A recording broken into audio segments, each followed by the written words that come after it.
Assalamualaikum warahmatullahi wabarakatuh. Bismillah, alhamdulillah, la haula wala quwwata illa billah. Amma ba'du ngono ae. Ben cepet. Aku cek kerja. Sallu ala Nabi Muhammad, Allahumma shalli alaihi. Alhamdulillahirabbil alamin. Saya ada pertanyaan nggih. Nanti bisalah nanti jawab untuk pengajian ya dalam tausiah atau pada radio IKIM ya. Seperti ini langsung saja.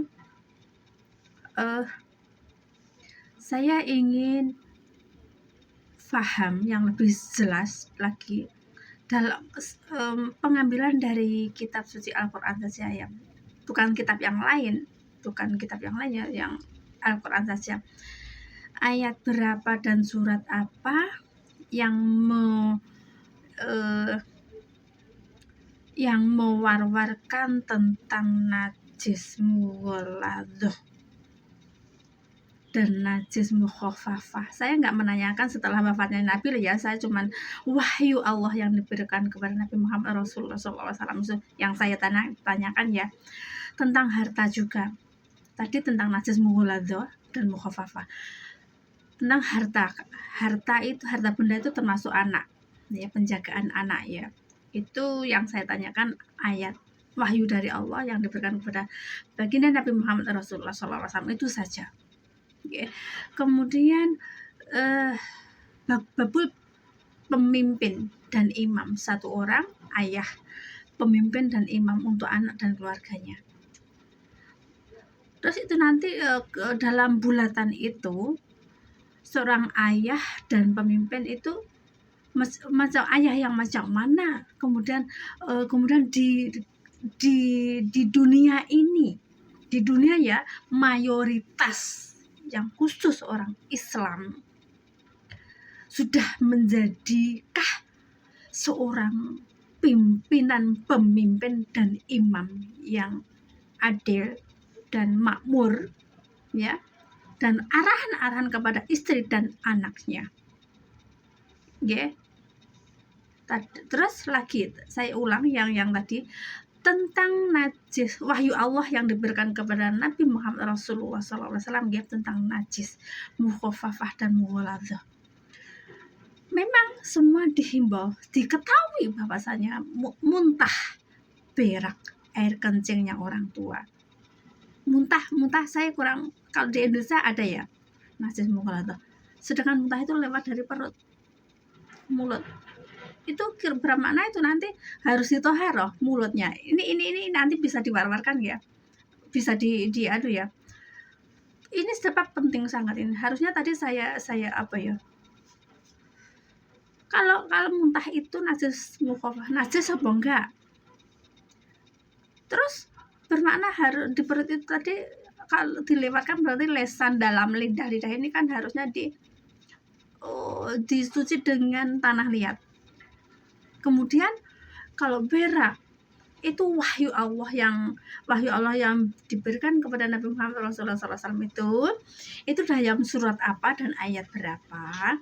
Terus kira-kira umat Islam yang sebagai imam dan pemimpin ummah penerus ya, kemudian untuk memimpin istri, memimpin anak, ada enggak kalau setelah berak itu dicuci dengan tanah liat?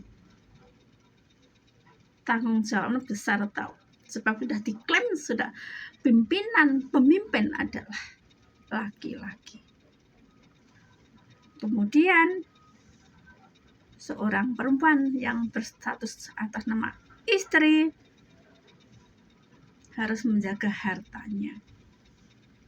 Dulu kefahaman kita itu mungkin harta itu ya duit, ya pekarangan, itu macam yang kita paham, ya pekarangan, mungkin tanaman seperti itu kan, mungkin di pembelian sofa, kursi lah, itu macam itu yang kita pahami dulu. Ternyata ada pengajian lagi atau ustadz lagi, ulama lah mengatakan bahwa anak itu ternyata juga harta, harus dijaga. Terus itu mohon pembulatannya. Aku sudah membuat video secara langsung yang ada bagian Facebook ya. Terus kalau seorang suami laki-laki atas nama suami dikategorikan sebagai imam dan pimpinan, itu kira-kira sudah tanggung jawabnya sudah berapa persen? Ya, tanggung jawab sudah berapa persen? Mohon itu nanti di kebanyakan yang gedabikan itu orang perempuan. Wong lanang tuh kayak sifatnya ku golek duit yang penting cukup. Tapi memimpin dan membimbing tuh kurang banyak. Kebanyakan seorang suami memilih bojo sing wis iso, yang sudah bisa berdikari, udah dewasa, udah matang, udah cekal.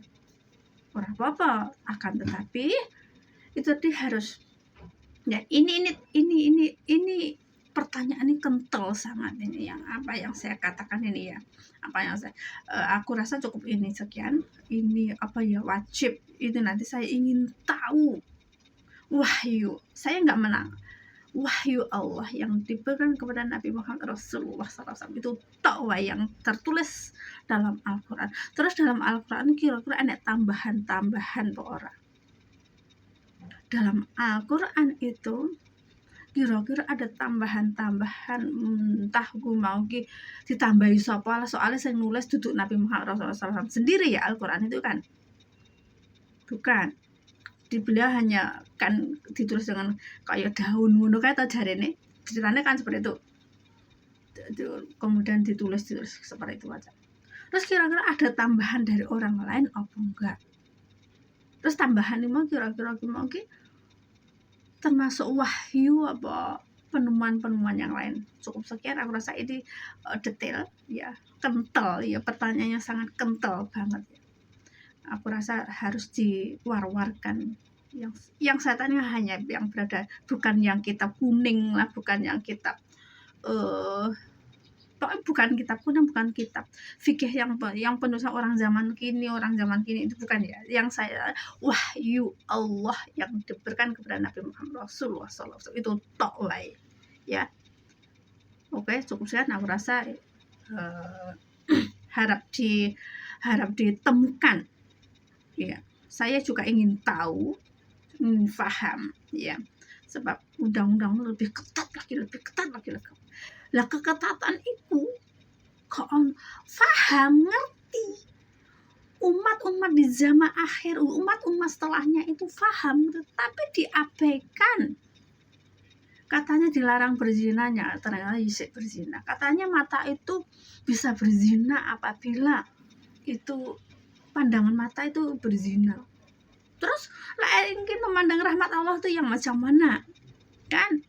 Sebab bisa merasakan dari pandangan itu kan, nggak harus memandang laki-laki dan perempuan, tidak, memandang keindahan pohon, lautan, apa itu keadaan suasana dunia itu macam mana, takjub dengan hewan seumpama sudah dikerangkeng itu macam itu sudah ketakjuban itu, dan subhanallah.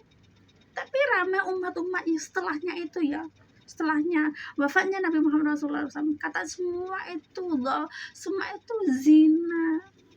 Terus ya apa mau ingin merasakan, ingin mengetahui kayak apa sih yang namanya rahmat Allah itu, rahmat Allah itu yang macam mana kan? Itulah nanti kalau kuabemo sendirian kebanyakan seorang istri kayak perempuan gitu, istri karo perempuan beda lah ya. Istri wis di kabel itu wis dikek seorang suami. Kalau perempuan itu masih kayak aku single, dalam arti single saya masih belum menikah lagi, jadi masih bisa omong ning jowo, masih bisa ngomong, bebas bicara, dalam arti bicara ya sharing itu macam ya.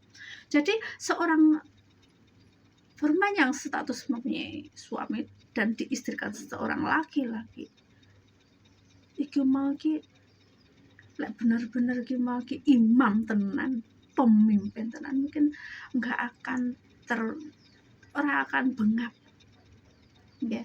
Oke, cukup sekian, mohon dijabarkan lagi, mohon diwar-warkan lagi nanti semua biar paham ya, biar enggak sok ki akhirnya nganu loh ya. Sok ki akhirnya ki di orang perempuan juga bertanya juga loh. Sebab masalahnya ada lagi ulama yang mengatakan katanya sing ahli neraka banyaknya yang di neraka itu perempuan. Kenapa? Lantas wong pemimpinnya ya apa? Kenapa bisa masuk neraka? Pimpinnya macam mana? Pimpinannya dan imamnya macam mana? Nggak mungkin wong wadon, tidak mungkin orang perempuan, seorang istri itu akan neleneng apabila seorang laki-laki yang berstatus pemimpin atau imam itu bertanggung jawab. Bisa-bisa jadi imam, bisa-bisa jadi pemimpin, ya. Oke, cukup sekian. Aku rasa ini penting, baik dan top kata-kata apa ya, luahan pagi ini ya. Cukup sekian. Assalamualaikum warahmatullahi wabarakatuh.